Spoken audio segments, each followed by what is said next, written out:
Okay, and do not be afraid to raise your hand because you're ballsy if you do. Good for you. I don't agree with you, but I think you're ballsy. Anybody here who's undecided? Okay, so we're kind of preaching to the choir here, but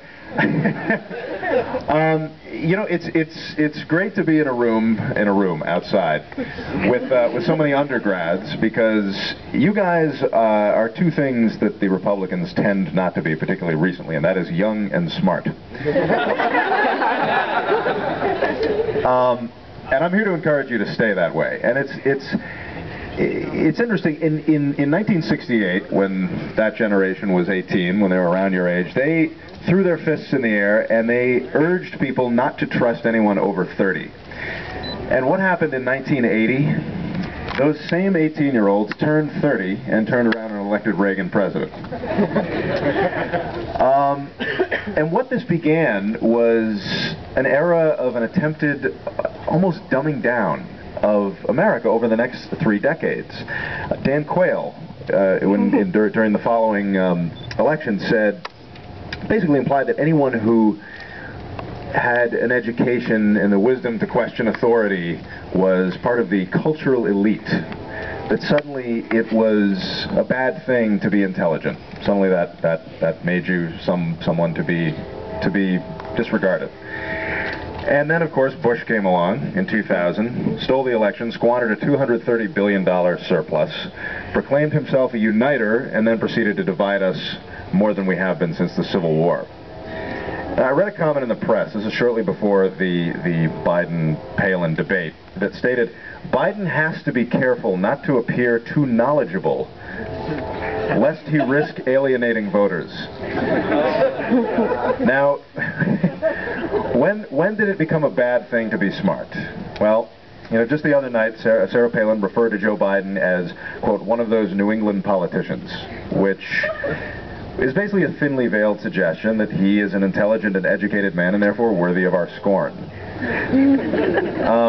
There's a great line from Ayn Rand's Atlas Shrugged, which I'm sure many of you have had to read, in which the heroine says to her childhood friend, "I've always been unpopular in school, and now I've discovered the reason. They dislike me not because I do things badly, but because I do them well. They dislike me because I've always had the best grades in the class. I don't even have to study. I always get A's. Do you suppose I should try to get D's for a change and become the most popular girl in school?" In response, her friend slaps her in the face. The McCain camp tends to believe, from my perspective, that voters lack intelligence, and this is obvious in the way that they try to persuade us not with facts, not with solutions or hard judgment, but with little tricks like the folksy persona that they've coached Palin to present. And you know, I tell you, she winked at the camera so many times during that debate. I was thinking, are we all going to get to make out with her afterwards? Is that what's going on? Because that would be an angry, passionate encounter.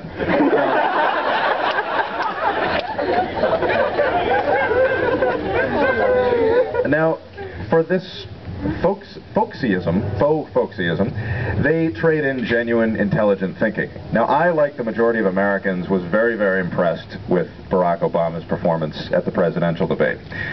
In contrast to what I kept hearing from McCain, which was the repeated statement, we need to cut spending, with no real indication of how that was supposed to be accomplished. Now, Obama's critics said of him in the debate that he came off like a know-it-all. Now, I don't know about you, but I want my president to know it all. Basically the equivalent of Obama's critics calling him a nerd. Now, I do think that Americans are tired of people like George Bush and John McCain taking advantage of them financially because they think they're stupid. Americans are not stupid. I know stupid. I created Family Guy. Thanks, buddy. Increasingly, it's considered negative and un-American to be intelligent. If you're compassionate and open-minded, you're negatively branded a liberal. That word is deemed a negative here in the land of liberty, which is very odd to me. You know, you hear Bill O'Reilly on a regular basis referring to those pinheads at Harvard.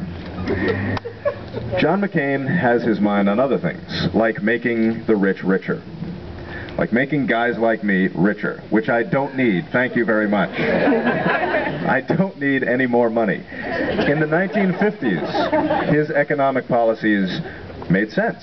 In the 50s, if you owned the local drugstore, you owned the local grocery store in your town, you were one of the wealthy people. You were one of the rich people in town. If you owned the local laundromat, you were one of the wealthy people. It made sense to vote for economic policies like what John McCain is proposing. Nowadays, decades later, what has happened is exactly what people like Mark Twain and H.G. Wells predicted. Everything's gone like this. So you have the very, very rich controlling half the wealth, the 1% of the wealthiest people in this country controlling half the wealth. The other 99% control the other half. That's a huge imbalance, and the middle class is vanishing. And John McCain wants to give the 1% the tax break. That to me is crazy. We don't need it. We don't need it.